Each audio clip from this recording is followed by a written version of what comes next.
الحمد للہ وکفا والصلاة والسلام علی عباده الذین اصطفى خصوصاً علی افضلهم وخاتم النبیین محمد الامین وعلی آلہ وصحبہ اجمعین اما بعد فقد قال اللہ تبارک وتعالی کما ورد فی سورة الزخرف اعوذ باللہ من الشیطان الرجیم بسم اللہ الرحمن الرحیم حامیم والکتاب المبین انا جعلناہ قرآنا عربیا لعلکم تعقلون وَإِنَّهُ فِي أُمِّ الْكِتَابِ لَدَيْنَا لَعَلِيٌّ حَكِيمٌ وقال تبارک وتعالی کما ورد فی سورة الواقعہ فلا اقسم بمواقع النجوم وإنه لقسم لو تعلمون عظیم انه لقرآن کریم فی کتاب مکنون لا یمسہ الا المطہرون تنزیل من رب العالمین وقال عز وجل کما ورد فی آخر سورة الفجر بل هو قرآن مجید فی لوح محفوظ صدق اللہ العظیم رب اشرح لی صدری ویسر لی امری واحلل عقدۃ من لسانی یفقہوا قولی اللہم ربنا الہمنا رشدنا واعذنا من شرور انفسنا اللہم ارنا الحق حقا وارزقنا اتباعہ وارنا الباطل باطلا وارزقنا اجتنابہ اللہم ارحمنا بالقرآن العظیم واجعلہ لنا اماما ونورا وہدى ورحمہ اللہم ذکرنا منہ ما نسینا وعلمنا منہ ما جہلنا وارزقنا تلاوتہ آناء اللیل وآناء النہار واجعلہ لنا حجتا یا رب العالمین آمین۔ تعارف قرآن کے ضمن میں سب سے پہلی بات جو سمجھنے کی ہے وہ یہ کہ قرآن مجید کے بارے میں ہمارا اجمالی عقیدہ کیا ہے۔ یہ تین جملوں پر مشتمل ہو سکتا ہے۔ ہمارے نزدیک قرآن اللہ کا کلام ہے جو محمد الرسول اللہ صلی اللہ علیہ وسلم پر نازل ہوا، اور تیسرے یہ کہ یہ مکمل محفوظ شکل میں موجود ہے بنوعاً، اس میں نہ کوئی تحریف ہوئی ہے نہ کوئی تبدیلی ہوئی ہے۔ یہ کم سے کم تین اجزاء ہیں ہمارے عقیدے کے قرآن مجید کے بارے میں۔ لیکن اب اس کی کچھ علمی توضیحات۔ سب سے پہلے یہ کہ کلام ہونا، اس کا اللہ کا کلام ہونا، اس لیے کہ آپ کے علم میں ہے کہ تورات جو حضرت موسیٰ علیہ السلام کو دی گئی تھی وہ لکھی ہوئی شکل میں پتھر کی تختیوں پر لکھی ہوئی صورت میں دی گئی تھی، اور قرآن مجید کی تنزیل جو محمد رسول اللہ صلی اللہ علیہ وسلم پر ہوئی ہے وہ ایک مختلف صورت میں ہوئی ہے۔ اس کو قرآن مجید خود اللہ کا کلام قرار دیتا ہے۔ چنانچہ سورہ توبہ کی آیت ہے، آیت نمبر 6، وَإِنْ أَحَدٌ مِّنَ الْمُشْرِكِينَ اسْتَجَارَكَ فَأَجِرْهُ حَتَّى يَسْمَعَ كَلَامَ اللَّهِ ثُمَّ أَبْلِغْهُ مَأْمَنَهُ۔ جب ہجرت کے 9ویں سال آخری وارننگ دی گئی تھی مشرکین عرب کو کہ اب صرف تمہیں چند مہینے کی مہلت دی جا رہی ہے، اس دوران میں آخری فیصلہ کر لو اسلام قبول کرنا ہے یا نہیں، اس لیے کہ اس کے بعد مشرکین عرب کے لیے کوئی رعایت نہیں ہوگی، جو لوگ اسلام قبول نہیں کریں گے انہیں تہہ تیغ کر دیا جائے گا۔ فَإِذَا انْسَلَخَ الْأَشْهُرُ الْحُرُمُ فَاقْتُلُوا الْمُشْرِكِينَ حَيْثُ وَجَدتُّمُوهُمْ۔ جب یہ مہلت ختم ہو جائے تو ان مشرکین کا قتل عام کرو۔ اس کی وضاحت پھر جب سورہ توبہ ہم پڑھیں گے تو اس وقت ہوگی، اس وقت یقیناً ذہن میں کچھ اشکالات آئیں گے، لیکن اس وقت اس ضمن میں تفصیلی بحث کا موقع نہیں۔ اب اس میں ایک استثناء رکھا گیا کہ ایک مشرک ہے، وہ چاہتا ہے کہ اتنا بڑا چیلنج جو ہمیں دے دیا گیا تو ہمیں موقع دیا جائے کہ ہم آئیں، آپ کے پاس بیٹھیں، کچھ دن رہیں، اللہ کا کلام سنیں، آپ کیا بات منوانا چاہتے ہیں، اس کے لیے کیا دلائل ہیں، اس کو اچھی طرح سمجھیں، اس کا ہمیں موقع ہونا چاہیے۔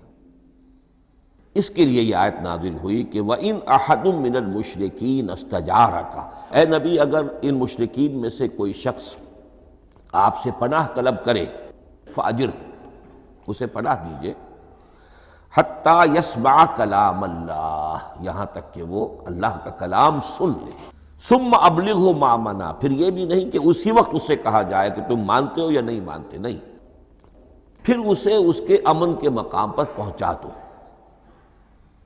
یہ جو آیت ہے اس میں لفظ کلیئر آ گیا کہ قرآن مجید اللہ کا کلام ہے۔ لیکن اب اسی تل کے اوٹ میں پہاڑ والا مسئلہ ہے، ٹپ آف آئس برگ، اس کے نیچے وہ کتنا بڑا تودہ ہوتا ہے۔ کلام جو ہے اللہ تعالیٰ کی صفت ہے، اور یہ بڑا مسئلہ گہرا ہے، اور علم کلام کا ایک بڑا پیچیدہ مسئلہ ہے کہ ذات باری تعالیٰ اور اس کی صفات کے مابین کیا ربط و تعلق ہے۔ آیا صفات ذات کا جز ہیں، جزو لا ینفک ہیں، حصہ ہے، یا کچھ زائد بر ذات، جس کو علامہ اقبال نے ایک جگہ کہا ہے صفات ذات حق، حق سے جدا یا عین ذات۔ یہ ہمارے علم کلام کا ایک بڑا پیچیدہ مسئلہ ہے، لیکن یہ کہ اس میں متکلمین کا جو تقریباً اجماعی فیصلہ ہے وہ دو لفظوں میں آتا، لا عین ولا غیر۔ اللہ کی صفات نہ تو اس کی ذات کا عین ہے نہ اس کی ذات سے غیر ہے۔ بہت پیچیدہ شکل ہے، اور یہ بھی اس وقت کا میرا موضوع نہیں ہے، میں صرف کسی اور موضوع کے لیے صرف حوالے دے رہا ہوں۔ بہرحال قرآن مجید کا جو تعلق ہے ذات باری تعالیٰ کے ساتھ، وہ اس مسئلے سے بخوبی واضح ہو جاتا ہے کہ چونکہ یہ اللہ تعالیٰ کی صفت ہے، اور صفت کو ہم یہ نہیں کہہ سکتے کہ وہ ذات باری تعالیٰ سے جدا ہے، یہ بھی نہیں کہہ سکتے کہ اس کی ذات کا جزو لا ینفک ہے۔ کچھ اسی طرح کا تعلق ہے قرآن مجید کا ذات باری تعالیٰ کے ساتھ، لیکن یہ مسئلہ قرآن مجید میں خود بیان ہوا، اور سورہ حشر کی آیت میں تو یہ فرمایا گیا، اللہ تعالیٰ نے اپنے اس کلام کی عظمت کو یوں بیان کیا، وہ عظمت کما ہیا، جیسے کہ وہ فی الواقع ہے، اور جس کا کہ گویا کہ پورا ادراک ہمارے لیے اپنی بہت سی محدودیتوں کی وجہ سے ممکن نہیں ہے، لیکن ایک تمثیل کے پیرائے میں سمجھایا، لو انزلنا ھذا القرآن علی جبل لرأیتہ خاشعا متصدعا من خشیۃ اللہ وتلک الامثال نضربها للناس لعلہم یتفکرون۔ اگر ہم نے اس قرآن کو کسی پہاڑ پر اتار دیا ہوتا تو تم دیکھتے کہ وہ دب جاتا اور پھٹ جاتا اللہ کے خوف سے۔ اور یہ مثالیں ہیں جو ہم لوگوں کے لیے بیان کرتے ہیں تاکہ وہ غور کریں، تدبر کریں، سمجھیں۔ ما لا یدرک کلہ لا یترک کلہ، اگرچہ بتمام و کمال عظمت قرآن کا فہم ان کے لیے ممکن نہیں ہے، لیکن کسی درجے میں تو کچھ انعکاس اس کا ہو جائے، کچھ اندازہ ہو جائے، انسان اپنی ذہنی سطح کے اعتبار سے، اس کی مناسبت سے کسی درجے میں عظمت قرآن کا اندازہ کر لے، تو اللہ تعالیٰ کے ان الفاظ کو سامنے رکھے کہ لو انزلنا ھذا القرآن علی جبل لرأیتہ خاشعا متصدعا من خشیۃ اللہ۔ اب اس آیت کو سمجھنے کے لیے سورہ اعراف کی آیت نمبر 143 کو سمجھنا ہوگا، اسی اصول کے تحت کہ القرآن یفسر بعضہ بعضا، قرآن کا ایک حصہ دوسرے حصے کی تشریح کرتا ہے۔ وہاں یہ واقعہ بیان ہوا ہے کہ حضرت موسیٰ علیہ السلام کو جب اللہ تعالیٰ نے کوہ طور پر طلب فرمایا 30 راتوں کے لیے، جس میں بعد میں 10 کا اضافہ کر کے وہ ایک 40 رات کا ایک کورس بنا، دن رات، اس موقع پر جو مخاطبہ الہی، مکالمہ الہی سے مشرف ہوئے حضرت موسیٰ علیہ السلام، تو ان کی آتش شوق بھڑکی اور انہوں نے بڑی جرأت کر کے یہ درخواست کر دی، رب ارنی انظر الیک، پروردگار مجھے اپنا دیدار بھی عطا فرما، مجھے موقع عنایت فرما، میں تجھے دیکھ سکوں۔ یہ ان کی وہ آتش شوق کا مسئلہ ہے۔ لیکن جواب کیا ملا؟ لن ترانی، تو مجھے ہرگز نہیں دیکھ سکتے۔ وَلَٰكِنِ انظُرْ إِلَى الْجَبَلِ فَإِنِ اسْتَقَرَّ مَكَانَهُ فَسَوْفَ تَرَانِي۔ لیکن ظاہر بات ہے کہ حضرت موسیٰ علیہ السلام کو بات سمجھانے کے لیے کچھ مشاہدہ بھی کرانا تھا۔ فرمایا تم مجھے نہیں دیکھ سکتے، البتہ اس سامنے کے پہاڑ پر نگاہ جماؤ، ہم اس پر اپنی ایک تجلی ڈالیں گے۔ یہ اگلی الفاظ کے اندر وضاحت ہے، میں یہاں پہلے سے بیان کر رہا ہوں سمجھانے کے لیے۔ اگر وہ پہاڑ ہماری اس تجلی کو، تجلی کسے کہتے ہیں؟ جلا، روشنی، تو اللہ تعالیٰ کی طرف سے وہ خاص اس کے نور کا جب پرتو ہوتا ہے کسی شے پر تو وہ اس کی تجلی ہے۔ ہم اپنی ایک تجلی اس پہاڑ پر ڈالیں گے، اگر وہ اس کو جھیل جائے، اپنی جگہ کھڑا رہ جائے، تو تم سمجھنا کہ شاید تم بھی ہمیں دیکھ سکو۔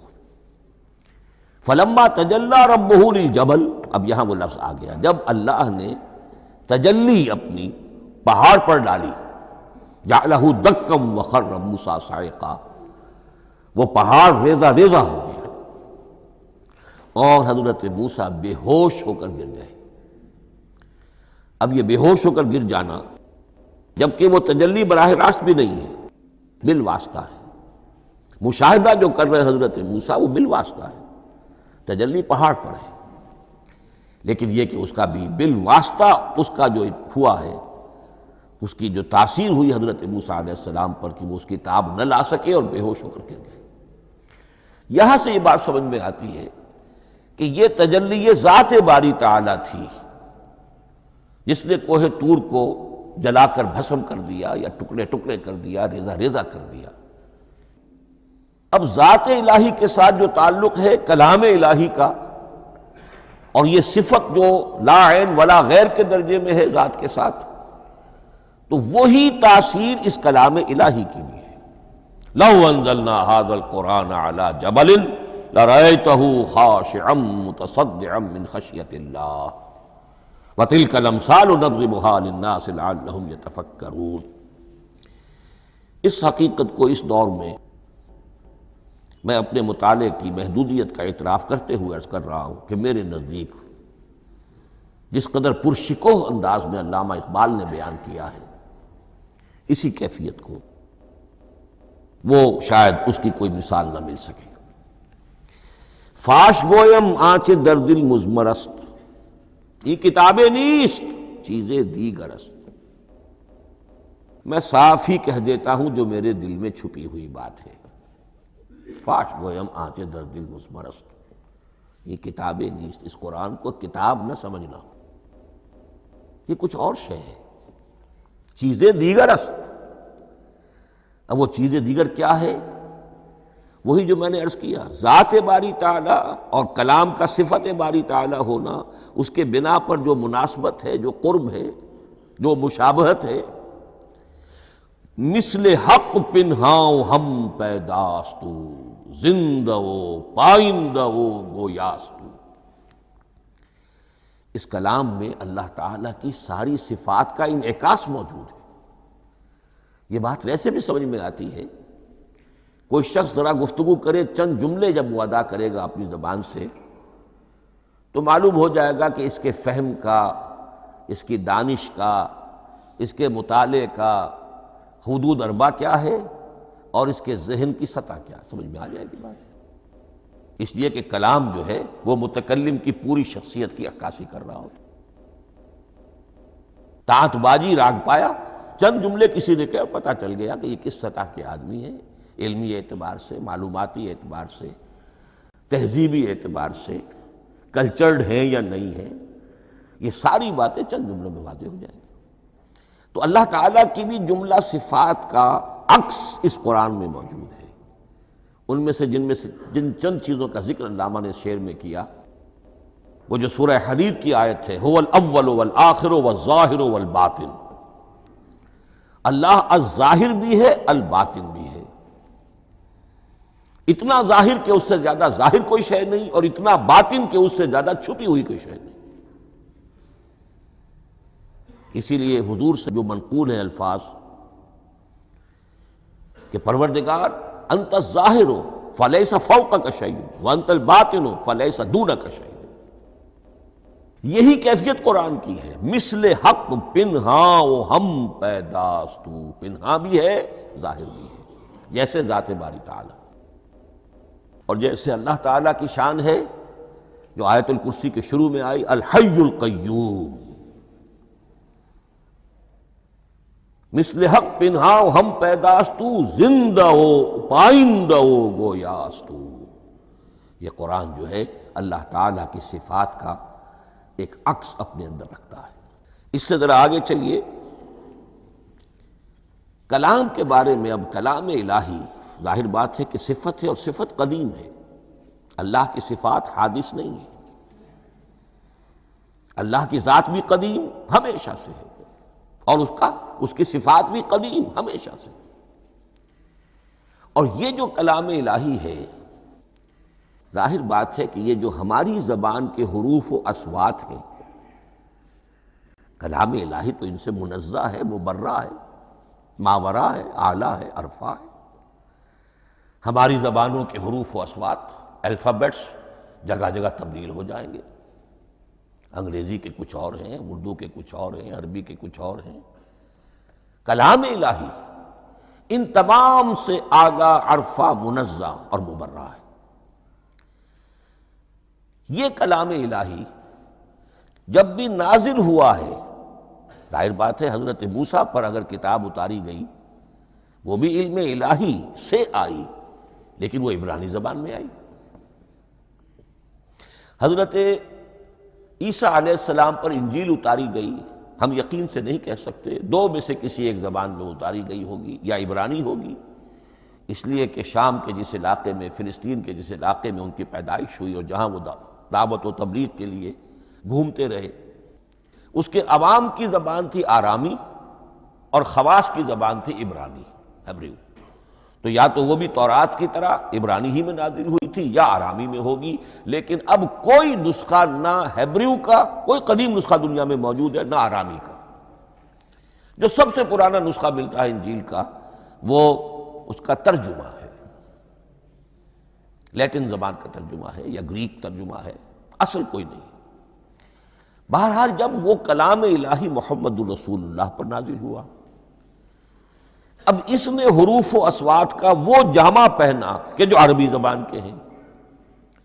یہی وجہ دیکھیے، میں نے جو آیت سورہ حامیم، یہ جو سلسلہ سور ہے اس میں سے سورہ زخرف کی آیت جو میں نے آپ کو سنائی، حامیم والکتاب المبین انا جعلناہ قرآنا عربیا لعلکم تعقلون، ہم نے بنا دیا ہے اپنے اس کلام کو قرآن عربی، اس کو عربی حروف و اصوات کا جامہ ہم نے پہنا دیا ہے، انا جعلناہ قرآنا عربیا لعلکم تعقلون، کہ چونکہ مخاطب اول جو قوم تھی امیین، ان کی زبان عربی تھی، لعلکم تعقلون، تاکہ تم اس کو سمجھ سکو۔ اب اس سے آگے چلیے، اصل قرآن مجید کے 3 مقامات سے معلوم ہوتا ہے، اصل قرآن اللہ کے پاس ہے۔ یہ قرآن جو ہمارے پاس ہے، مصحف عثمان رضی اللہ تعالی عنہ، یہ اس قرآن کی مصدقہ نقل ہے۔ اصل قرآن کہاں ہے؟ ایک جگہ فرمایا بل ہوا قرآن مجید فی لوح محفوظ، لوح محفوظ میں ہے، اصل قرآن وہاں ہے۔ اسی طریقے سے اسی سورہ زخرف کی اگلی آیت کیا ہے؟ ہم نے اسے عربی قرآن بنا کر اتارا، لیکن اصل قرآن کیا ہے؟ وَإِنَّهُ فِي أُمِّ الْكِتَابِ لَدَيْنَا لَعَلِيٌّ حَكِيمٌ، حقیقت میں تو یہ ام الکتاب میں ہے جو ہمارے پاس ہے، اور علی ہے، بہت بلند، حکیم، بڑی حکمت والا یا محکم مضبوط۔ حکیم کے دونوں معنی ہیں۔ استحکام بھی اسی ہے کاف اور میم کے مادے سے بنا ہے، کسی شے کا پختہ ہو جانا، مضبوط ہو جانا، اور عقل کی پختگی وہ حکمت ہے، وہ دانائی ہے۔ اس اعتبار سے نوٹ کیجئے اصل قرآن کہاں ہے؟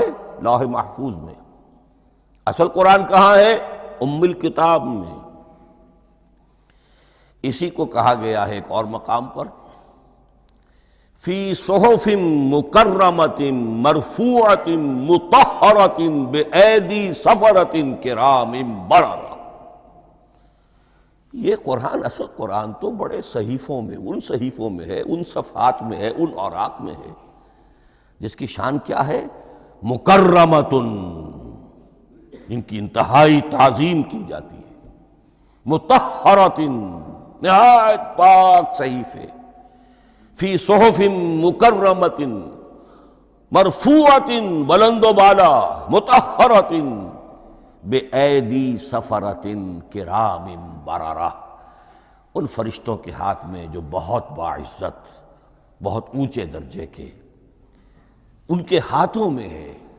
وہ لوگ ہیں کہ جو جن کی تحویل میں ہے یہ کلام پاک، فی صحف مکرمۃ مرفوعۃ مطہرۃ بأیدی سفرۃ کرام بررہ۔ اب اسی کو بیان کیا ہے سورہ واقعہ میں، فلا اقسم بمواقع النجوم، تو نہیں، میں قسم کھاتا ہوں ستاروں کے ڈوبنے کی جگہ کی۔ وَإِنَّهُ لَوْ تَعْلَمُونَ لَقَسَمٌ عَظِيمٌ، وَإِنَّهُ لَقَسَمٌ لَوْ تَعْلَمُونَ عَظِيمٌ، اور اگر تم جان سکتے تو یہ بہت بڑی قسم ہے جو ہم نے کھائی ہے، بہت بڑی گواہی ہے جو ہم نے پیش کی ہے۔ اب تدریجاً اس کا انکشاف ہو رہا ہے۔ یہ آج جو تصور ہے بلیک ہولز کا، اس سے کچھ اندازہ ہوتا ہے یہ ستارے کہاں ڈوب جاتے ہیں۔ بڑے بڑے ستارے نسیم منسیہ ہو جاتے ہیں، ستارے نہیں، پوری گیلیکسیز اس میں گم ہو جاتے ہیں۔ وہ مقبرے ہیں بڑی بڑی گیلیکسیز کے۔ فلا اقسم بمواقع النجوم وانہ لقسم لو تعلمون عظیم انہ لقرآن کریم، یہ قرآن ہے بہت باعزت، فی کتاب مکنون، اور یہ اس کتاب میں جو چھپی ہوئی ہے۔ یہ لؤلؤ مکنون کا لفظ آتا ہے قرآن مجید میں، جیسے موتی ہوتے ہیں انہیں چھپا کر رکھا جاتا ہے ڈبیوں میں، مخملی ڈبیوں کے اندر موتیوں کو، اسی طریقے سے فی کتاب مکنون، لا یمسہ الا المطہرون، وہ صحیفے بھی بہت مطہرہ تھے اور ان کو چھو نہیں سکتے مگر وہی جو انتہائی پاک ہیں، ملائکہ مقربین، جن کے قریب سے بھی ہو کر معصیت یا گناہ کا کوئی تصور تک نہیں گزر سکتا، وہ ہیں جو اس کو چھوتے ہیں، ان کے ہاتھوں میں ہے، ان کی تحویل میں ہے۔ یہ ہے وہ چیزیں کہ جس سے اندازہ ہوا کہ اصل قرآن کہاں ہے۔ یہ جو ہمارے پاس ہے در حقیقت یہ نقل مطابق اصل ہے، مصدقہ نقل ہے۔ اب اس میں آپ سے عرض کر دوں کہ ایک بہت خوبصورت بات ہمیں جو ملتی ہے، تورات میں جو استثناء، جو صفر استثناء ہے، ڈیوٹرانومی، اس کے 18ویں باب میں 18ویں اور 19ویں آیات جو ہیں اس میں ذکر موجود ہے، میں ان کے لیے انہی کے بھائیوں میں سے تیری مانند ایک نبی برپا کروں گا۔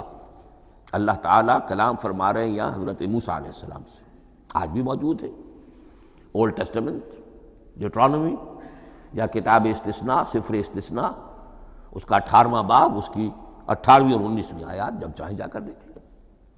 میں ان کے لیے ان کے بھائیوں ہی میں سے تیری مانند ایک رسول اٹھاؤں گا، میں ان کے لیے انہی کے بھائیوں میں سے تیری مانند ایک نبی برپا کروں گا اور اپنا کلام اس کے منہ میں ڈالوں گا، اور جو کچھ میں اس سے کہوں گا وہی وہ ان سے کہے گا۔ یہ ہے جو پیشین گوئی ہے محمد الرسول اللہ صلی اللہ علیہ وسلم کی۔ اور یہاں وہ فرق واضح کر دیا گیا، اے موسیٰ تم سے تو یا تو ہم نے کلام کیا ہے یا تمہیں جو کتاب دی ہے وہ لکھی ہوئی دی ہے، لیکن جو نبی تیری ہی مانند میں برپا کروں گا. اب اس میں بھی نوٹ کرنے کی بات ہے کہ حضرت موسیٰ کے مشابہ نبی اکرم صلی اللہ علیہ وسلم کے سوا کوئی نبی نہیں. صاحب کتاب وہ بھی تھے، صاحب کتاب محمد بھی ہیں، صاحب امت وہ بھی تھے، اور صاحب امت محمد رسول اللہ. تیری مانند صاحب شریعت. حضرت عیسیٰ صاحب شریعت نہیں تھے، شریعت موسوی ہی کو نافذ کرنے کے لیے آئے تھے. ان کی حیثیت دین موسوی کے مجدد کی تھی. ویسے نبی تھے، اللہ کے فضل و کرم سے نبی تھے، اس میں کوئی شک نہیں، رسول تھے. لیکن یہ کہ ان کے کام کی نوعیت کیا تھی؟ اس لیے کہ کوئی نئی شریعت لے کر نہیں آئے. اب بھی انجیل میں الفاظ موجود ہیں، don't think I have come to destroy law. یہ موزائک لا جسے یہ کہتے ہیں، شریعت موسوی، وہ تم پر نافذ رہے گی، تم اس کی پابندی کرو گے. چونکہ صاحب شریعت رسول یا موسیٰ یا محمد صلی اللہ علیہ وسلم علیہ الصلوۃ والسلام. تو میں ان کے بھائیوں میں سے، اب بھائی کون ہوں گے؟ ظاہر بات ہے بنی اسرائیل، ان کے کزنز کون ہیں؟ بنی اسماعیل. بنی اسرائیلی تو جو بھی نبی ہے وہ انہی میں سے ہے، ان کے بھائیوں میں سے. تو بھائی تو ہوگا، ان کا کزن ہوگا. اب وہ کون ہے؟ بنی اسماعیل. تو ان کے بھائیوں میں سے گویا کہ غیر اسرائیلی جو ان کے قریب ترین قرابت دار ہوں گے وہ بنو اسماعیل ہیں. تیرے مانند صاحب شریعت نبی میں برپا کروں گا، لیکن اس پر جو میرا کلام اترے گا وہ کس شکل میں اترے گا؟ میں اپنا کلام اس کے منہ میں ڈالوں گا، اور پھر وہ جو کچھ کہے گا وہ وہی کہے گا جو میں نے کہا ہے. اب اس کے حوالے سے ایک بہت اہم بات سمجھ لیجئے، اور قرآن مجید کے دو اہم مقامات کی وضاحت اس سے ہو جائے گی. یہ کلام اللہ، قرآن مجید میں اس کو قول جبرائیل بھی کہا گیا ہے. کلام اللہ حضرت جبرائیل کے ذریعے سے جب ادا ہوا ہے تو قول جبرائیل ہے، اور پھر جب وہ محمد الرسول اللہ کی زبانی ادا ہوا تو قول رسول ہے، قول محمد ہے صلی اللہ علیہ وسلم. یہ قول اللہ بھی ہے، قول جبرائیل بھی ہے، اور قول محمد بھی ہے بیک وقت. یہ بات دیکھیے سورۃ تکویر، اذا الشمس کورت، انہ لقول رسول کریم ذی قوت عند ذی العرش مکین مطاع ثم امین وما صاحبکم بمجنون. یہ یہاں پر حضرت جبرائیل کا ذکر ہو رہا ہے. وما ہوا بقول شیطان الرجیم. محمد تک اس قرآن کو لانے والا تو وہ بلند پائے کا فرشتہ ہے، یہ کوئی شیطان رجیم نہیں ہے. اس لیے کہ مکے والوں نے کہہ دیا تھا ہو سکتا ہے کوئی بدروح آئی ہو محمد پر، اور اس بدروح نے کوئی الٹی سیدھی بات سکھا دی ہو. نہیں، انہ لقول رسول کریم. یہاں رسول کریم کون ہے؟ حضرت جبرائیل. انہ لقول رسول کریم ذی قوت عند ذی العرش مکین، بڑی قوت والا اور جس کا بڑا اونچا مقام اور مرتبہ ہے عرش والے کے قریب. ذی قوت عند ذی العرش مکین مطاع ثم امین. وہ فرشتوں کے مطاع ہیں، فرشتے ان کی اطاعت کرتے ہیں، فرشتوں کے سردار ہیں، اور پھر ساتھ ہی پورے امین ہیں. جبرائیل امین یہ ہم لفظ استعمال کرتے ہیں. اور اس کے بعد آگے جا کے فرمایا وما ہوا بقول شیطان الرجیم، یہ کسی شیطان رجیم کا قول نہیں ہے. اب یہاں اس سورہ تکویر میں قرآن کو قول جبرائیل قرار دیا گیا. لیکن سورۃ الحاقہ میں چلیے، اس کے آخر میں آتا ہے انہ لقول رسول کریم وما ہوا بقول شاعر قلیلا ما تؤمنون ولا بقول کاہن قلیلا ما تذکرون تنزیل من رب العالمین. یہاں اب رسول کریم سے مراد محمد الرسول اللہ صلی اللہ علیہ وسلم. یہ کسی شاعر کا قول نہیں ہے، کسی کاہن کا قول نہیں ہے. یعنی جس کے زبانی یہ قرآن لوگوں کے سامنے آ رہا ہے، جبرائیل کا قول ہو کر تو محمد پر نازل ہوا صلی اللہ علیہ وسلم، لیکن اب لوگوں کے سامنے وہ قول محمد بن کر آ رہا. انہ لقول رسول کریم وما ہوا بقول شاعر قلیلا ما تؤمنون ولا بقول کاہن قلیلا ما تذکرون تنزیل من رب العالمین. تو قرآن مجید کلام اللہ ہے، پھر وہ قول جبرائیل بنا جب جبرائیل نے آ کر محمد کو سنایا، اور پھر وہ قول محمد بنا جب محمد کی زبان مبارک سے لوگوں نے اسے سنا، اہل عرب نے سنا، اور پھر وہ بات پھیلتی چلی گئی۔ اب آخری بحث اس موضوع پر جو ہے وہ یہ ہے، کلام الہی کی 3 صورتیں ہیں جو قرآن مجید میں سورہ شورى کی آیت نمبر 51 میں بیان ہوئی ہے۔ وَمَا كَانَ لِبَشَرٍ أَن يُكَلِّمَهُ اللَّهُ، کسی بشر، کسی انسان کی یہ حیثیت نہیں ہے، مقام نہیں ہے کہ اللہ اس سے کلام کرے۔ یہ نہیں کہا کہ اللہ کے لیے ممکن نہیں ہے، نہیں، اللہ کے لیے تو ہر شے ممکن ہے، لیکن کسی بشر کا یہ مقام نہیں ہے کہ اللہ اس سے کلام کرے۔ مخلوق ہے، بشر ہے۔ ما کان لبشر ان یکلمہ اللہ الا اب 3 شکلیں آئیں، الا وحیا او من وراء حجاب او یرسل رسولا فیوحی باذنہ ما یشاء انہ علی حکیم۔ 3 صورتیں ہیں کلام الہی کی۔ یا تو براہ راست اللہ وحی کرتا ہے بغیر کسی فرشتے کی درمیان میں ذریعہ بنائے ہوئے، اسی کا نام الہام ہے، اسی کا نام تحدیث ہے۔ یہ غیر نبی کے ساتھ بھی ہوتا ہے۔ حضور نے فرمایا ہر نبی کی امت میں محدث ہوتے تھے جن سے اللہ کلام کرتا تھا، اور میری امت کا محدث عمر ہے رضی اللہ تعالی عنہ۔ محدث، محدث نہیں، محدث کے معنی ہے علم حدیث کا ماہر۔ امام بخاری محدث ہیں، امام مسلم محدث ہیں۔ محدث تحدیث سے مفعول بنا جس سے بات کی جاتی ہے، محدث۔ اللہ بات کرتا ہے، اللہ دل میں ڈال دیتا ہے، القاء ہو جاتا ہے، الہام ہو جاتا ہے، کوئی فرشتہ درمیان میں نہیں، براہ راست۔ دوسری شکل کلام کی کیا ہے؟ او من وراء حجاب، یہ ہمارے علم کی حد تک صرف حضرت موسیٰ علیہ السلام کی شان ہے، استثنائی شان ہے۔ وَكَلَّمَ اللَّهُ مُوسَىٰ تَكْلِيمًا، اور موسیٰ کے ساتھ تو اللہ نے کلام فرمایا جیسے کہ کلام کیا جاتا ہے۔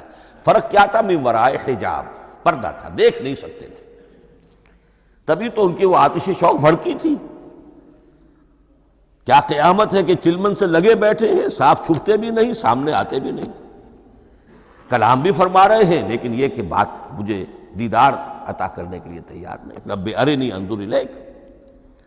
لیکن یہ جو کلام ہے ہمارے علم کی حد تک براہ راست اس دنیا میں حضور سے ہوا ہے معراج کی شب، لیکن وہ 7ویں آسمان پر ہوا۔ اس دنیا میں ہمارے علم کی حد تک یہ کلام براہ راست من ورائے حجاب صرف حضرت موسیٰ علیہ السلام کی استثنائی شان ہے۔ اور تیسرا ہے او یرسل رسولا فیوحی باذنہ ما یشاء، یا تیسری صورت یہ کہ اللہ کسی پیغامبر کو بھیجتا ہے جو وحی کرتا ہے جو اللہ چاہتا ہے۔ یہ تیسری شکل ہے وحی کی۔ قرآن مجید اس تیسری شکل میں نازل ہوا ہے محمد الرسول اللہ صلی اللہ علیہ وسلم پر۔ حضور کو جو الہام ہو جاتے تھے، جو حضور کو القاء ہو جاتا تھا، جو آپ کے دل میں براہ راست اللہ کی طرف سے وحی آتی تھی، وہ قرآن میں شامل نہیں ہے۔ اگرچہ حضور کے خواب بھی سچے تھے، وہ بھی اللہ کی طرف سے ہوتے تھے، شیطان کی آمیزش نہیں ہو سکتی تھی، لیکن یہ بھی قرآن میں شامل نہیں ہے۔ قرآن میں شامل ہے تیسری قسم کی وحی، او یرسل رسولا، پھر ہم بھیجتے ہیں ایک پیغامبر کو فرشتوں میں سے۔ اللہ یستفی من الملائکۃ رسلا ومن الناس، اللہ چن لیتا ہے فرشتوں میں سے بھی اپنا پیغامبر اور انسانوں میں سے بھی۔ تو فرشتے کے ذریعے سے ایک فرشتہ جو اللہ سے لیتا ہے اور انسان، رسول انسان تک پہنچا دیتا ہے۔ اب وہ رسول انسان، رسول بشر جو ہے وہ اپنے ہم نوع، ہم جنس لوگوں کو پہنچاتا ہے۔ تو اللہ یستفی من الملائکۃ رسلا ومن الناس، یہاں وہی بات فرمائی او یرسل رسولا فیوحی باذنہ ما یشاء، پھر وہ وحی کرتا ہے اللہ کے حکم سے جو اللہ چاہتا ہے۔ یہ کلام الہی کی یہ تیسری شکل ہے جو محمد الرسول اللہ صلی اللہ علیہ وسلم پر نازل ہوا، اور وہ ہے قرآن حکیم۔ اب ایک اور بحث جو علمی ہے وہ یہ ہے کہ حضور پر جو اس کا نزول ہوا اس کی کیفیات کیا تھی۔ دو الفاظ استعمال ہوتے ہیں، انزال بھی اور تنزیل بھی۔ ان دونوں میں فرق کیا ہے اس کو نوٹ کر لینا چاہیے۔ لغوی اعتبار سے جان لینا چاہیے، نزل ینزل کسی کا خود اترنا، نازل ہونا، اترنا۔ انزل ینزل دفعتاً اتار دینا، کسی اور نے کسی شے کو دفعتاً نیچے اتار دیا۔ یہی مفہوم نزلہ کے ساتھ بے لگ جائے تو آ جاتا ہے، با کے ساتھ نزلہ بہی، یہ اتارنے کے مفہوم میں آئے گا۔ لفظی ترجمہ یہ بھی کر سکتے وہ اترا اس شے کے ساتھ، نزلہ بہ الروح الامین، اس کو لے کر نازل ہوا خود روح الامین فرشتہ علی قلبک، اے محمد صلی اللہ علیہ وسلم آپ کے قلب مبارک پر۔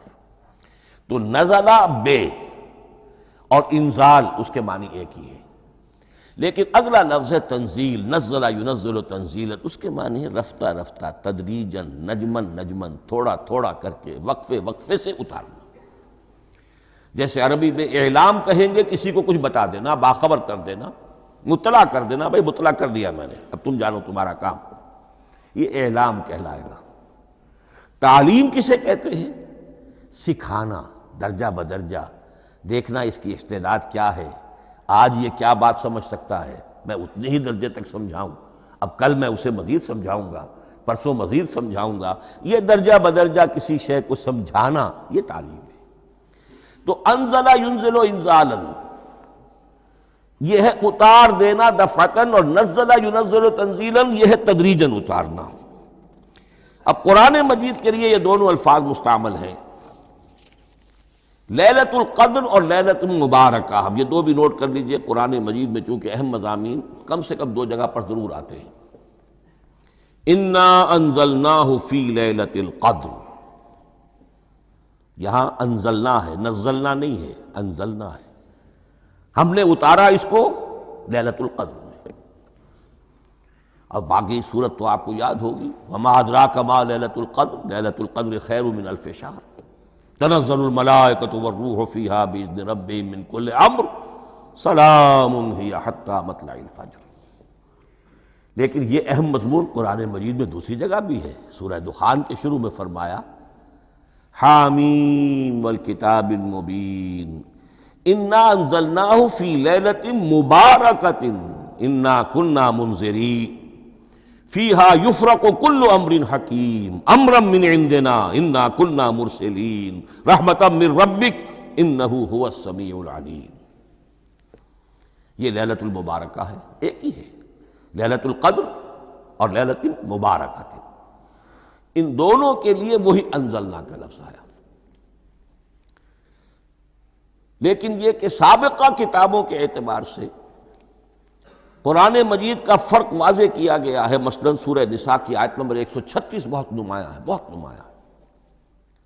وہاں فرمایا گیا یا ایھا الذین آمنوا آمنوا باللہ ورسولہ والکتاب الذی نزل علی رسولہ والکتاب الذی انزل من قبل، اے ایمان کے دعوے دارو حقیقتاً ایمان لاؤ، ایسے ایمان لاؤ جیسے ایمان لانے کا حق ہے، اللہ پر بھی اور اس کے رسول پر بھی، اور اس کتاب پر بھی جو اللہ نے اپنے رسول پر نازل فرمائی، اور اس کتاب پر بھی جو اللہ نے پہلے نازل فرمائی۔ لیکن نازل کے لیے یہاں آیا حضور کے لیے والکتاب الذی نزل علی رسولہ، تنزیل کی شکل میں، اور تورات کے لیے والکتاب الذی انزل من قبل، وہ تو دفعۃ واحداً لکھی ہوئی تختیوں کی شکل میں حضرت موسیٰ علیہ السلام کو دے دی گئی تھی۔ تو یا ایھا الذین آمنوا آمنوا باللہ ورسولہ والکتاب الذی نزل علی رسولہ والکتاب الذی انزل من قبل، یہ جو تنزیل ہوئی ہے حضور پر، یعنی لیلۃ القدر میں جو رمضان مبارک میں ہے، پورا قرآن لوح محفوظ سے، کتاب مکنون سے، ام الکتاب سے نقل کر کے اتار دیا گیا سمائے دنیا تک۔ پہلا آسمان جسے ہم کہتے ہیں سمائے دنیا، وہ آسمان جو قریب ترین ہے دنیا کے، وہاں سے اب یہ درجہ بدرجہ تھوڑا تھوڑا چند آیتیں، چند سورتیں، پھر آیتیں، پھر سورتیں، یہ نازل ہوا محمد الرسول اللہ صلی اللہ علیہ وسلم پر۔ گویا کہ پہلا مرحلہ انزال کا ہے، پورا قرآن لوح محفوظ یا کتاب مکنون یا ام الکتاب سے نقل کر کے اتار دیا گیا سمائے دنیا تک۔ یہ ہے انزل ینزل انزالا، انا انزلناہ فی لیلۃ القدر انا انزلناہ فی لیلۃ مبارکہ۔ لیکن محمد الرسول اللہ پر یہ نازل ہوا اب تھوڑا تھوڑا، نجمن نجمن، درجہ بدرجہ، تدریجن۔ یہ ہے تنزیل۔ اس تنزیل کی حکمت قرآن مجید میں بیان ہوئی ہے، اور اس اعتبار سے کہ اہل عرب نے، اہل مکہ نے اعتراض کیا تھا کہ یہ پورا قرآن کیوں نہیں محمد ایک ہی مرتبہ پیش کر دیتے صلی اللہ علیہ وسلم۔ اس میں جو چیز مضمر تھی وہ یہ تھی کہ چونکہ یہ حقیقت میں اللہ کا کلام نہیں ہے، یہ محمد کا اپنا کلام ہے، تو کوئی شاعر دنیا میں ایسا نہیں ہے جو ایک دم اپنا پورا دیوان دے دے۔ وہ تو ساری عمر میں تھوڑا تھوڑا، آج غزل کہی، کل قصیدہ کہا، پرسوں کچھ اور کہا، پھر وہ جمع ہوتا ہے تو وہ دیوان بنتا ہے۔ اسی طریقے سے تو یہ کر رہے ہیں۔ اگر یہ اللہ کا کلام ہوتا تو بیک وقت آ جاتا۔ یہ تو ذرا محنت کرتے ہیں، کچھ اس کے اندر اس کو اپنی محنت سے کوشش کر کے کچھ موضوع کرتے ہیں، کلمات، الفاظ، اور اس طریقے سے رفتہ رفتہ لے کر آ رہے ہیں۔ اس لیے ان کا اعتراض نقل ہوا ہے یہ، وَقَالَ الَّذِينَ كَفَرُوا لَوْلَا نُزِّلَ عَلَيْهِ الْقُرْآنُ جُمْلَةً وَاحِدَةً، انہوں نے کیوں نہیں اترا یہ قرآن پورا کا پورا ایک ہی بار؟ یہ اعتراض تھا۔ اس اعتراض کے جو جوابات دیے گئے ہیں وہ نوٹ کیجئے کہ لوگوں کے حق میں یہ مفید ہے، یہ پورے قرآن کا تحمل ایک وقت میں کر نہیں سکتے۔ یہ پورا قرآن تو ایک ہی مرتبہ اگر پہاڑ پر بھی اتار دیا جاتا تو وہ پھٹ جاتا، دب جاتا۔ وَقُرْآنًا فَرَقْنَاهُ لِتَقْرَأَهُ عَلَى النَّاسِ عَلَى مُكْثٍ وَنَزَّلْنَاهُ تَنزِيلًا، سورہ بنی اسرائیل آیت 106۔ یہ وہ قرآن ہے جس نے ہم نے جس کو ٹکڑے ٹکڑے کر کے، فرق نہ ہو، فرق توڑ دینا، تھوڑا تھوڑا کر کے ہم نے کر دیا، لِتَقْرَأَهُ عَلَى النَّاسِ عَلَى مُكْثٍ، تاکہ آپ اسے پڑھ کر سنائے لوگوں کو وقفے وقفے سے، تاکہ وہ سہار سکیں، سنبھال سکیں، برداشت کر سکیں۔ وَنَزَّلْنَاهُ تَنزِيلًا، اسی وجہ سے ہم نے اسے نازل کیا ہے بطرز تنزیل، بطرز انزال نہیں، بطرز تنزیل۔ وَقُرْآنًا فَرَقْنَاهُ لِتَقْرَأَهُ عَلَى النَّاسِ عَلَى مُكْثٍ وَنَزَّلْنَاهُ تَنزِيلًا۔ ایک حکمت تو ہو گئی عوام کے لیے، ایک حکمت خود رسول کے لیے صلی اللہ علیہ وسلم۔ كَذَلِكَ لِنُثَبِّتَ بِهِ فُؤَادَكَ وَرَتَّلْنَاهُ تَرْتِيلًا۔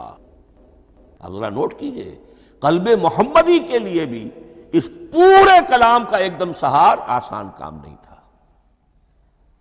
یہ اس لیے، یہ اسی سورہ الفرقان کی جو آیت کا میں نے ایک حصہ آپ کو سنا دیا تھا، اسی کے اندر اس کا جواب آیا ہے، اسی آیت میں، آیت نمبر 32 ہے یہ سورہ فرقان کی۔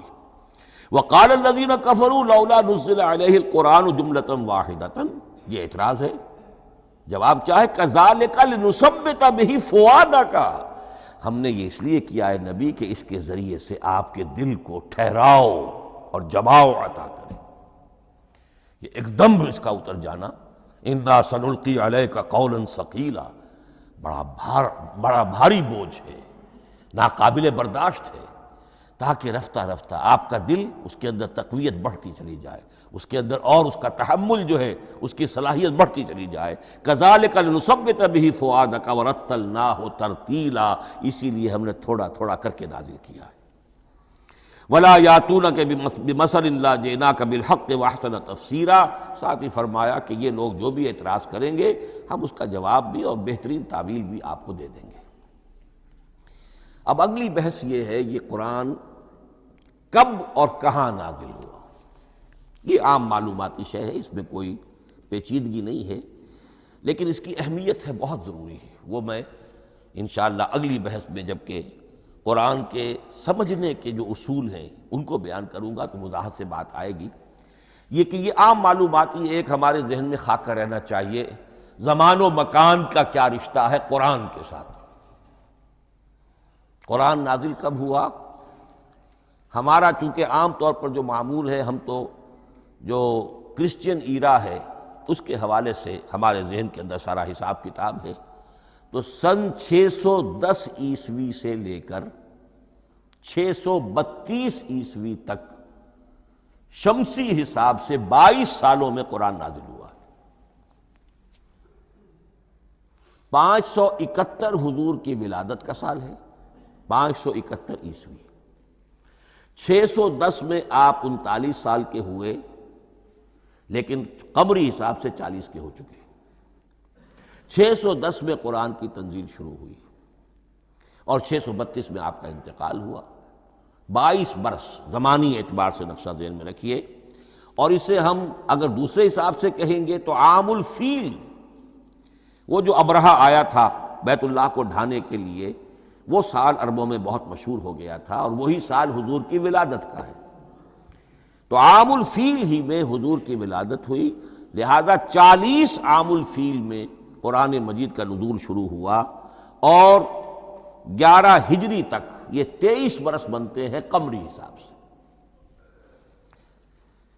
ایک رائے یہ بھی ہے کہ قرآن کا نزول 20 برس میں ہوا ہے، اور اس میں وضاحت یہ ہے کہ پہلے 3 سال اللہ تعالیٰ نے ایک فرشتے کو، حضرت اسرافیل علیہ السلام کو مامور کیا تھا حضور کی تعلیم پر۔ دنیاوی اعتبار سے حضور نے کوئی تعلیم حاصل نہیں کی، آپ امی تھے، آپ نے دنیاوی اعتبار سے کسی کے سامنے زانو تلمس طے نہیں کیا، کہیں کوئی تعلیم حاصل نہیں کی، کہیں کوئی تحصیل علم نہیں کی، لیکن اللہ تعالیٰ نے علمہ شدید القویٰ، اللہ تعالیٰ نے جو کچھ انہیں سکھایا ہے، جو علم انہیں عطا کیا ہے، تو ایک روایت یہ ہے کہ 3 برس تک، اور اس کے بعد پھر قرآن نازل ہونا شروع ہوا، تو 20 برس تک قرآن نازل ہوا۔ لیکن وہ لوگ بھی مانتے ہیں کہ سورہ علق کی آیتیں نازل ہو چکی تھی، پھر 3 برس کا وقفہ ہے۔ سورہ علق کی آیتیں کیا ہے؟ جو پہلی وحی ہے، اقرأ بسم ربک الذی خلق، خلق الانسان من علق، اقرأ وربک الاکرم الذی علم بالقلم، علم الانسان ما لم یعلم۔ گویا کہ بسم اللہ ہو رہی ہے محمد الرسول اللہ صلی اللہ علیہ وسلم کی تعلیم کی، اور جن گھرانوں میں یہ رواج ابھی تک چل رہا ہو، بسم اللہ بچوں کی کراتے ہیں، ایک تقریب کی شکل میں منعقد کرتے ہیں، ہمارے ہاں یہ رواج تھا، اب ہم چھوڑ چکے ہیں، کہ جو تقریب بھی حضور کی اور صحابہ کی زندگیوں سے ثابت نہ ہو، ہمیں کوشش کرنی چاہیے کہ ان تقریبات کا سلسلہ منقطع کریں۔ ما انا علیہ واصحابی، ہماری تقریبات جو ہیں وہ بس وہیں تک محدود رہنی چاہیے۔ بہرحال وہ جو ایک چلتی ہے روایت، 4 سال 4 مہینے 4 دن کا بچہ یا بچی ہو تو بسم اللہ یہی آیتیں پڑھی جاتی ہیں۔ پڑھ تو نہیں سکتا، انگلی رکھ کر پڑھانے والا کوئی عالم دین بیٹھ جاتا ہے سامنے، وہ نہا دھو کر بچہ یا بچی بیٹھی ہوئی ہے، اور اس کو اقرأ بسم ربک الذی خلق، خلق الانسان من علق، اقرأ وربک الاکرم الذی علم بالقلم، علم الانسان ما لم یعلم۔ اب اس میں تو سارا پڑھنے پر زور ہے، حصول علم پر زور ہے، کسی تبلیغ کا حکم ہی نہیں، ابھی رسالت کا کوئی تذکرہ کچھ بھی نہیں، اس میں تو قیامت کا بھی کوئی ذکر نہیں۔ اب اس کے بعد روایت یہ ہے کہ 3 برس تک پھر حضرت اسرافیل دن رات حضور کے ساتھ رہے ہیں اور آپ کی تعلیم ہوئی ہے، اور پھر 3 برس کے بعد پھر وحی کا سلسلہ شروع ہوا ہے، واللہ عالم۔ لیکن یہ کہ جب سورہ اقرا نازل ہو چکی ہے، اس کی 5 آیتیں، تو وہ 3 برس بھی اس کا وقفہ شمار ہوں گے، زمانہ نزول پھر وہی 23 برس رہے گا۔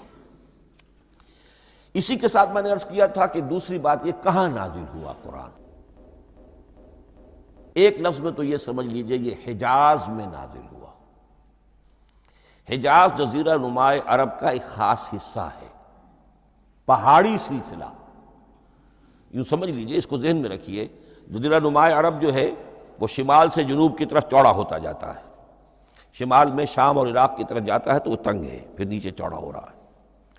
اس کا جو مغربی ساحل ہے، جس پر جدہ کی بندرگاہ بھی ہے، ینبو کی بھی ہے، اس کے کہیں وہ ایک میدان شروع ہوتا ہے ساحل سے، کہیں وہ بہت مختصر ہے، کہیں خاصا چوڑا ہے، اس کو کہتے ہیں تہامہ۔ پھر ایک پہاڑی سلسلہ ہے، اس کو کہتے ہیں حجاز۔ یہ پہاڑی سلسلہ جو ہے اس کے بعد جو ہے وہ نجد کہلاتا ہے، وہ سطح مرتفع ہے، پلیشو۔ تو یہ تین حصے ہیں جزیرہ نما عرب کے جغرافیائی اعتبار سے. اور حجاز کہتے بھی ہیں پردے کو، حاجزن، پردہ جو دو چیزوں کے درمیان حائل ہو جائے. تو یوں سمجھیے کہ یہ فلیٹ ہے نجد کا، اور یہ فلیٹ ہے میدان، یہ ہے تہامہ کا، اور درمیان میں یہ پہاڑی سلسلہ کھڑا ہوا ہے. تو یہ گویا کہ ان دونوں کو جدا کر رہا، یہ حجاز ہے. اس حجاز ہی کا شہر مکہ ہے، اس حجاز ہی کا شہر مدینہ ہے، اس حجاز ہی کا شہر طائف ہے، اس حجاز ہی کی آخری ٹپ سمجھ لیجئے تبوک ہے. تو حضور صلی اللہ علیہ وسلم کی پوری زندگی آغاز وحی کے بعد سے لے کر وہ اسی علاقے کے اندر. پہلے آپ مکے میں تھے، قرآن مجید کی جو صورتیں اس دور میں نازل ہوئیں، یہ آیتیں نازل وہ مکیات کہلاتی. پھر آپ نے ہجرت کی، اور ہجرت کر کے جب آپ جا رہے تھے اس دوران میں بھی کچھ قرآن نازل ہوا اثناء ہجرت میں. پھر آپ مدینہ تشریف فرما ہوئے، اب وہ ہم کہتے ہیں مدنی قرآن، لیکن مدنی قرآن سارا مدینے میں نازل نہیں ہوا. آپ کبھی جا رہے کسی مہم پر، کسی جنگ کے لیے، غزوہ بدر کے لیے آ گئے ہیں، تو وہاں جو آیات نازل ہو رہی ہیں وہ مدینے میں تو نہیں ہو رہی. براڈ تقسیم تو یہی ہے، مکی مدنی. ہجرت سے قبل جو کچھ نازل ہوا وہ مکی، ہجرت کے بعد جو کچھ نازل ہوا وہ مدنی. لیکن صرف مدنی کہنا صحیح نہیں ہے. اثناء سفر تبوک، اتنا طویل سفر ہے آپ کا، اس کے دوران آتے جاتے قرآن نازل ہوتا رہا. لیکن یہ بات نوٹ کر لیجئے کہ پورا قرآن حجاز ہی میں نازل ہوا ہے. یہ تمام شہر، یہ تمام علاقہ حجاز کہلاتا ہے. ایک اور بحث جو ہم اسی اپنی پہلی نشست میں مکمل انشاءاللہ کر لیں گے، وہ ہے محفوظیت قرآن کی بحث. میں نے عرض کیا تھا کہ تین چیزوں پر ہمارا عقیدہ مشتمل ہے. یہ اللہ کا کلام ہے، نمبر ایک. نازل ہوا محمد الرسول اللہ پر صلی اللہ علیہ وسلم، اسی لیے ہم نے کلام سے متعلق کچھ مباحث علمی گہرائی میں اتر کر وہ سمجھے. حضور پر اس کے نزول، انزال اور تنزیل کے مختلف مراحل کو سمجھا. اب اس کی محفوظیت کے اعتبار سے واقعہ یہ ہے کہ واحد کتاب ہے پوری دنیا میں، واحد کتاب جس کے بارے میں دشمن بھی تسلیم کرتے ہیں، چاہے وہ اسے اللہ کا کلام نہ مانے، لیکن یہ مانتے ہیں کہ بعین ہی وہ شے جو محمد نے اپنی امت کو دی تھی آج بھی امت کے پاس صحیح موجود ہے. ظاہر بات ہے اگر تو اسے اللہ کا کلام مانے، وہی مانے، تب تو مسلمان ہی ہو گئے. وہ تو یہی کہتے ہیں کہ بہرحال محمد نے چاہے خود لکھا، تصنیف کیا، جو بھی کچھ کیا اس کو چھوڑ دیجئے، لیکن جو شے محمد نے اپنی امت کو دی تھی صلی اللہ علیہ وسلم، بعین ہی وہ شے موجود ہے. تو یہ محفوظیت قرآن کی جو ہے، جبکہ کوئی اور دنیا کی کتاب اس کی مدعی ہی نہیں. تورات والوں کا سرے سے یہ دعویٰ ہی نہیں ہے. وہ تورات تو گم ہو گئی تھی نبوکدنضر کے حملے کے وقت، اس کے بعد سے دنیا میں تورات کا وجود نہیں ہے. اور پھر 100 برس کے بعد اپنی یادداشتوں سے مرتب کی ہے یہ تورات جو آج ہمارے سامنے ہے. انجیل کا جیسا کہ میں عرض کر چکا ہوں، کوئی نسخہ جو ہے نہ عبرانی کا موجود ہے نہ آرامی زبان کا ہے. دنیا کی کوئی کتاب نہیں جو دعویٰ کر سکتی ہو. یہ قرآن جو شروع ہوتا ہے ذالک الکتاب لا ریب فیہ، یہ دعویٰ دنیا کی کسی اور کتاب نے خود کیا بھی نہیں. اس کی بھی جس قدر پرشکوہ الفاظ میں علامہ اقبال نے اس کی ترجمانی کی ہے، انہی کا حصہ ہے. حرف اورا ریب نئے، تبدیل نئے، آیش شرمندہ تعویل نئے. اس قرآن کے کسی حرف میں کوئی تحریف ہو جانا نہیں، امکان ہی نہیں. قطعی طور پر کسی لفظ کا بدل دیا جانا نہیں.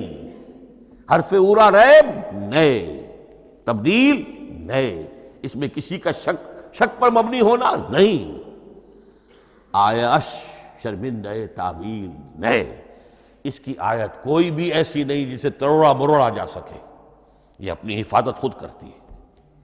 لا یاتیہ الباطل من بین یدیہ ولا من خلفہ، حامیم السجدہ کی آیت نمبر 42. اس پر باطل حملہ آور ہو ہی نہیں سکتا.